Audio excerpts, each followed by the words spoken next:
नमस्कार। जनसुध न्यूज़ में आपका स्वागत है। मैं प्रदीप तिवारी। तो अंतिम चरण का मतदान भी हो चुका है। 4 जून को काउंटिंग का समय भी नज़दीक आ गया है। 18वीं लोकसभा के गठन के लिए 543 सीटों पर 7 चरणों में मतदान हुआ, जो कि 1 जून को खत्म हो गया। भारत के निर्वाचन आयोग द्वारा 4 जून को लोकसभा के नतीजे घोषित किए जाएंगे। अंतिम दौर का मतदान पूरा होते ही एग्जिट पोल्स के लिए भी एक प्रकार से रोक हट गई और कई तरीके के एग्जिट पोल हवा में तैरने लगे। इसी में से एक इंडिया टुडे एक्सेस माई इंडिया का एग्जिट पोल हम देशवासियों के सामने रख रहे हैं, क्योंकि काफ़ी हद तक यह उसके आसपास होता है। जनशोध का भी इतना बड़ा नेटवर्क नहीं है कि वह पूरे देश में इस तरीके का एग्जिट पोल करवा सके, और जो चीज़ें हम बेहतर तरीके से करवा नहीं पाते हैं, हम वो परोसते भी नहीं।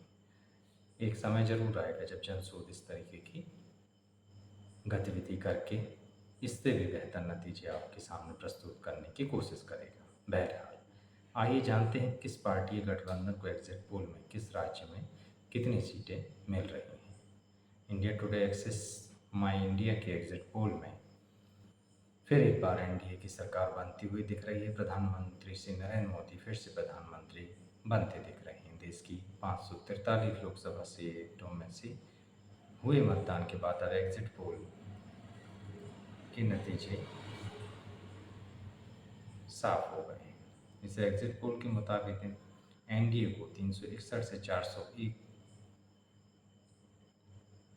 सीटों मिल सकती हैं। यह कहीं ना कहीं इस अब की बार 400 पार के नारे के आसपास नज़र आता है। हालांकि उतना एग्जैक्ट तो जाते हुए नहीं, मगर उसके आसपास बैठता जरूर दिखाई दे रहा है। इंडिया गठबंधन को 131 से 166 और अन्य को 8 से 20 सीटें मिलने का अनुमान इस एग्जिट पोल में बताया गया है। पूरे देश भर में जो खबरें जनशोध के पास भी आ रही थी, मध्य प्रदेश से जो पूरे प्रदेश से चर्चाएं निकल कर आ रही थी, जो राजनीतिक विश्लेषण निकल कर आ रही थी, और जो जनशोध की मध्य प्रदेश में पकड़ है, उससे जो जानकारी निकल के आ रही थी, इस बार विपक्ष लड़ता हुआ दिखाई भी नहीं दिया। कांग्रेस के कई जगहों में केवल पर्चे लोग बाग डाल के आ गए, उनके प्रतिनिधि तक मिलने नहीं पहुंच पाए। इस तरीके का नज़ारा पूरे मध्य प्रदेश और शायद देश भर में भी देखने में आया हो। मध्य प्रदेश में तो ये जरूर से ही आया है। राजस्थान की बात करें अगर इस एग्जैक्ट पोल के मुताबिक, तो 25 सीटों में से एनडीए को 16 से 19 सीटें मिलती दिखाई दे रही हैं। एनडीए यानी बीजेपी को यहाँ पर 16 से 19 सीटें मिलती दिखाई दे रही हैं। इसके अलावा इंडिया यानी यहाँ पे कांग्रेस ही है, और उनके साथ गठबंधन को 5 से 7 सीटें मिलने का अनुमान है। जम्मू कश्मीर में इस बार बम्पर वोटिंग हुई है, और एग्जिट पोल में वहाँ पर एनडीए को 0 से 2, तो वहीं इंडिया गठबंधन को 5 से 7 सीट मिलने का अनुमान है।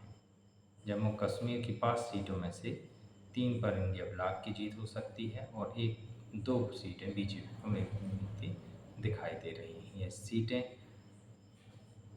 जैसा कि आप अनुमान ही लगा सकते हैं, जम्मू की हो सकती हैं, क्योंकि कश्मीर में बीजेपी के लिए जीत पाना हासिल करना थोड़ा सा मुश्किल है।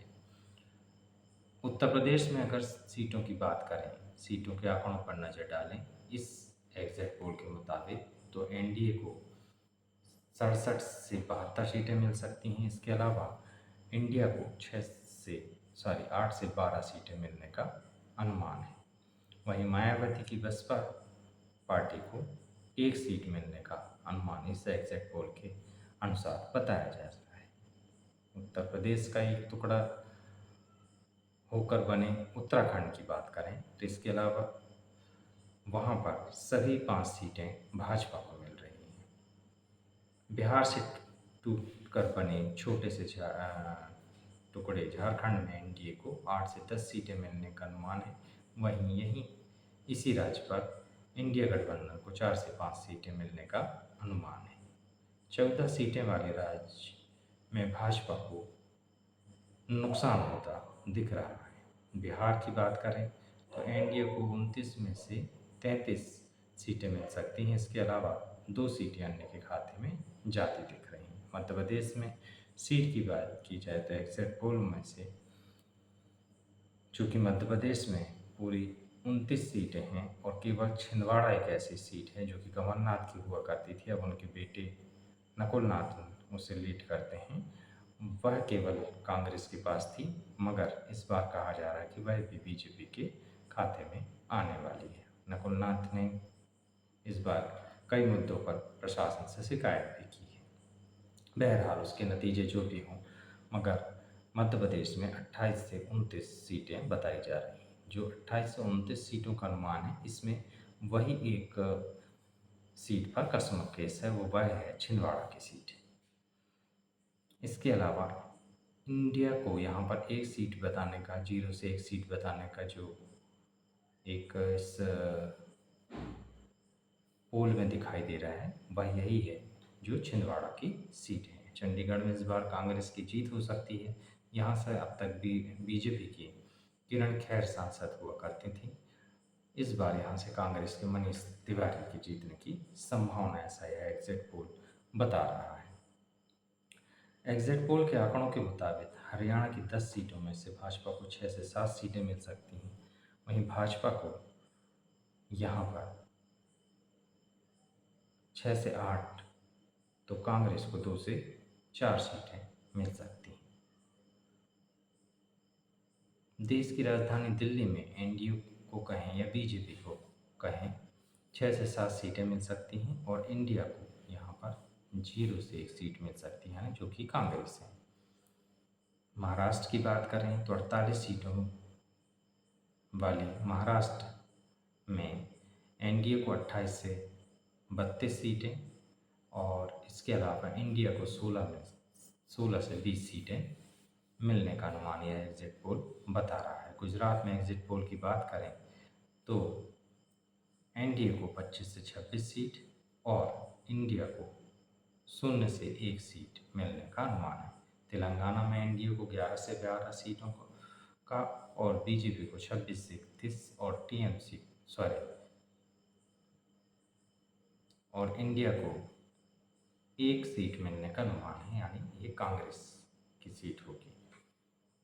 तेलंगाना में एनडीए को 11 से 12 सीटें मिलने का अनुमान है। इसके अलावा इंडिया को 4 से 6 सीटें मिलने का अनुमान है। पश्चिम बंगाल की 42 सीटों पर बात करें, जो कि सबसे कशमकश वाला राज्य रहा है, जहां पर ममता बनर्जी ने एक अपना रुतबा बनाया हुआ था और वो केंद्र सरकार से विभिन्न मुद्दों पर लड़ रही थी और केंद्र सरकार भी उनके साथ पूरी टक्कर से लड़ रही थी, सच्चाई जिसकी तरफ भी हो। मगर इस 42 सीटों वाली पश्चिम बंगाल में एनडीए या बीजेपी को 26 से 31 और टीएमसी को 11 से 14 सीटें मिलने का अनुमान है। उड़ीसा के 31 सीटों पर नज़र डालें तो एनडीए को या बीजेपी को 18 से 20 और बीजू जनता दल को 0 से 2 सीट मिलने का अनुमान है। आंध्र प्रदेश में 31 से 30 सीटें एनडीए को मिल सकती हैं, तो वहीं इंडिया को इस राज्य में खाली हाथ ही रहना पड़ सकता है। गोवा में 2 में से 1-1 सीटें दोनों इंडिया और एनडीए गठबंधन को मिलने के अनुमान है। कर्नाटक में 20 से 22 सीटें एनडीए को, तो वहीं इंडिया गठबंधन को 3 से 5 सीटें मिल सकती हैं। असम की 14 लोकसभा सीटों में से 9 से 11 सीटें बीजेपी के खाते में और कांग्रेस को 2 से 4 सीटें मिल सकती हैं। त्रिपुरा की दोनों सीटें एनडीए के पास जाने का अनुमान है। इस तरीके से पूरे देश भर में 543 लोकसभा सीटों में से एनडीए भाजपा नीति गवर्नमेंट को या गठबंधन को 361 से 401 और इंडिया कांग्रेस नीति गठबंधन को 131 से 166 सीट मिलने का अनुमान है। तो इस एग्जिट पोल के मुताबिक इस बार भी प्रधानमंत्री नरेंद्र मोदी होंगे। सरकार बीजेपी नीति एनडीए गवर्नमेंट की ही बनने वाली है। रखी जनशोध की खबरों पर पैनी नज़र हम आप तक लेकर फिर आएंगे चुनाव के हाल एग्जैक्ट पोल की नहीं बल्कि ओरिजिनल काउंटिंग के साथ, वास्तविक नतीजों के साथ 4 तारीख को। तो देखते रहिए जनशोध, लाइक और सब्सक्राइब करना ना भूलिएगा। नमस्कार।